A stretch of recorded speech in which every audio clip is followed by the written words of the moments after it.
Et bonjour à toutes et bonjour à tous et bienvenue pour cette nouvelle vidéo, une fois encore consacrée à Iron Kingdom. Nous sommes les Fred, jamais 203, et on va vous parler cette fois-ci dans cette vidéo de l'univers d'Iron Kingdom. Donc grosso modo, donc tu as évoqué un petit peu Mmh. l'univers dans la première vidéo, est-ce que tu peux y revenir un petit peu plus précisément s'il te plaît?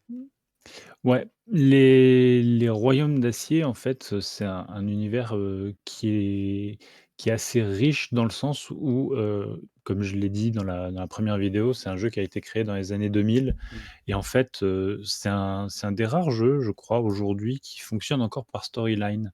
ok.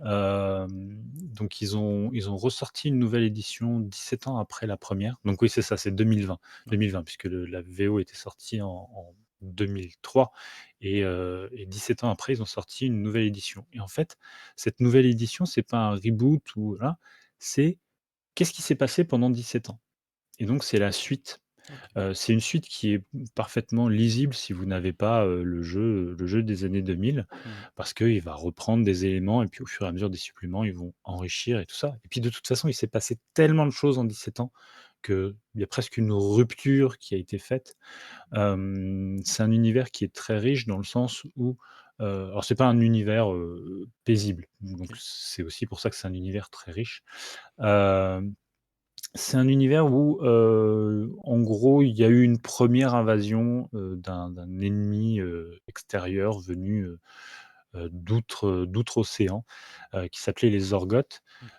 Les populations locales, les royaumes d'acier ont essayé alors qui s'appelaient pas encore les royaumes d'acier, ont essayé, pendant très longtemps de s'en débarrasser et puis la résistance a trouvé 2 moyens pour bouter, ces Orgoths hors de leur territoire.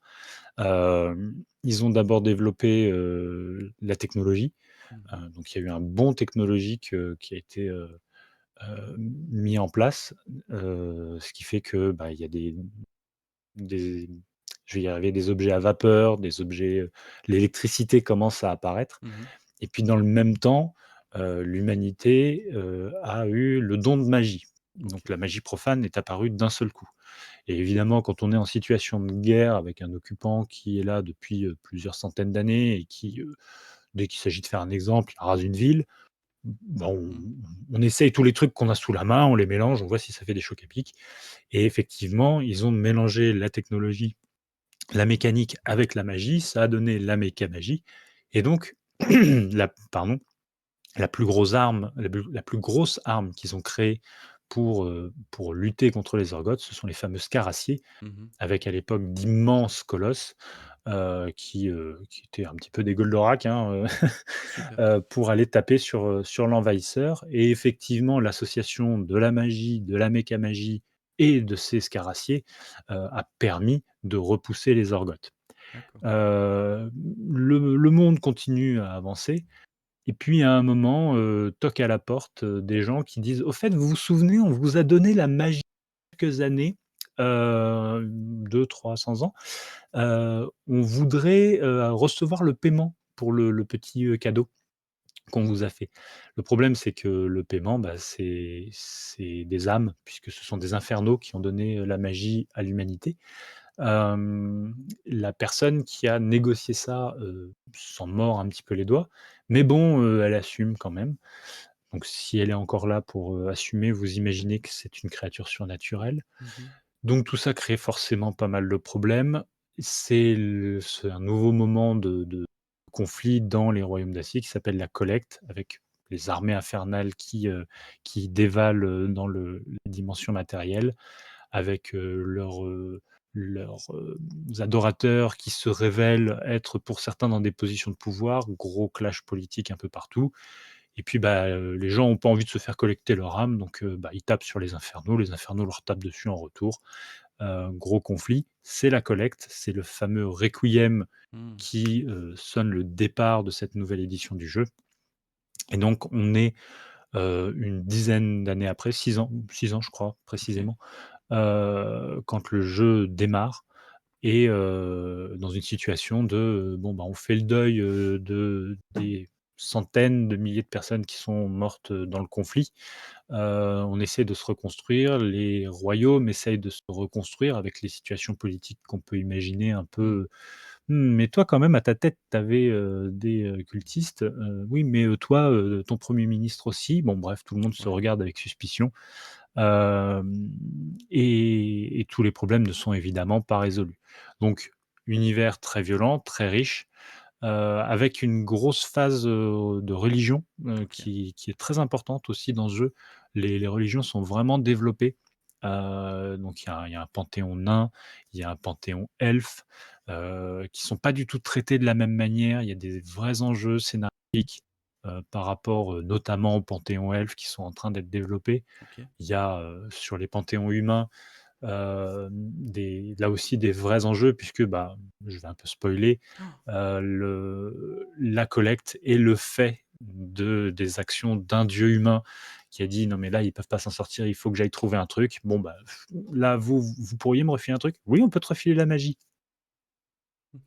Donc voilà, c'est un peu compliqué. Ouais, Et le Monstronomicon, qui est donc le nouveau supplément en précommande, va venir préciser et enrichir tout ça. d'accord. Comme je l'ai dit, c'est un jeu à storyline. Le Monstronomicon n'est pas là pour développer en tant que tel la storyline. Par contre, il pose des jalons.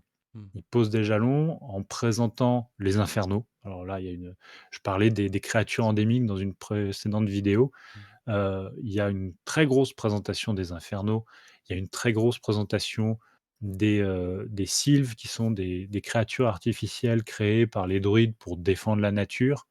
Mmh. Il y a aussi des traces des Orgoths ici et là parce que, bah, pendant toute cette occupation, il y a des Orgoths qui sont morts de leur belle mort sur place. Mais bon, est-ce que ces créatures meurent véritablement?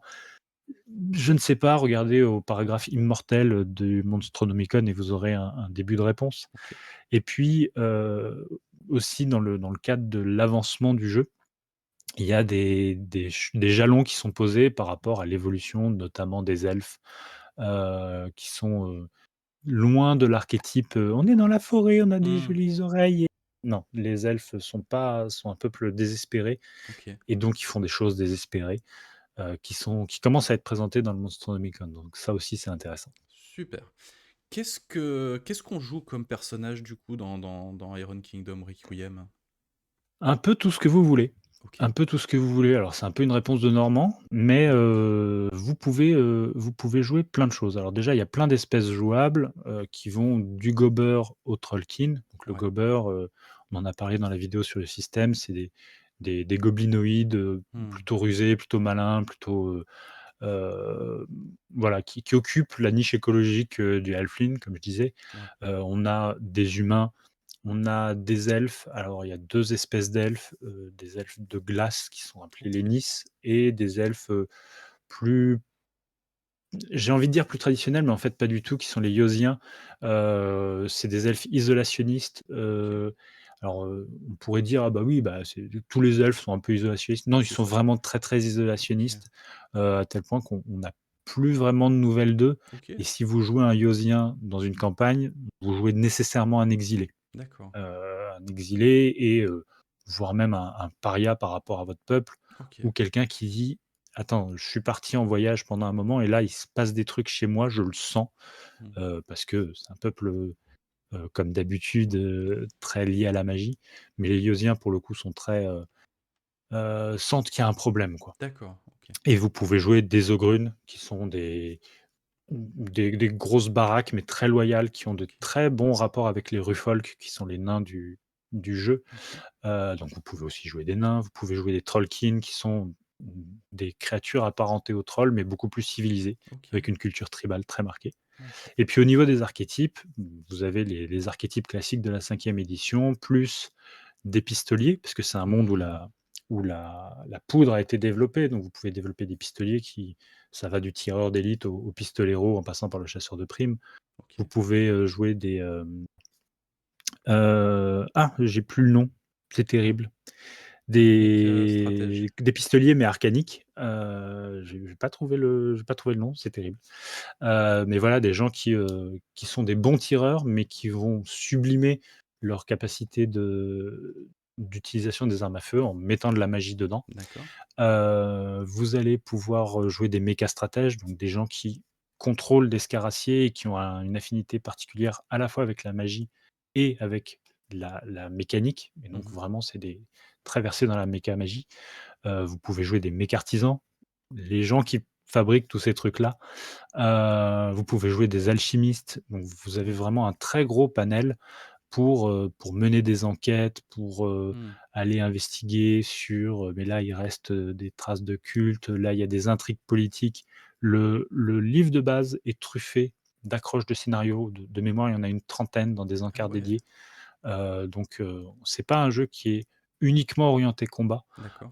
loin de là. C'est un jeu où il y a vraiment moyen de faire, de l'enquête, de l'investigation, de la négo, c'est vraiment très, très riche. Oui, puisqu'on l'a vu, de toute façon, le style de personnage qu'on va jouer va dépendre de la compagnie qui est créée, au En sein de la plus. table.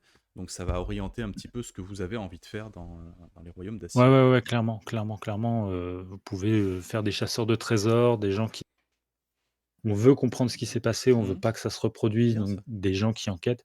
Le Monstronomicon, par exemple, c'est rigolo parce qu'il est présenté comme le carnet d'études d'un professeur en zoologie extraordinaire qui s'appelle le professeur Victor Pendrake, qui est un perso emblématique du jeu. OK.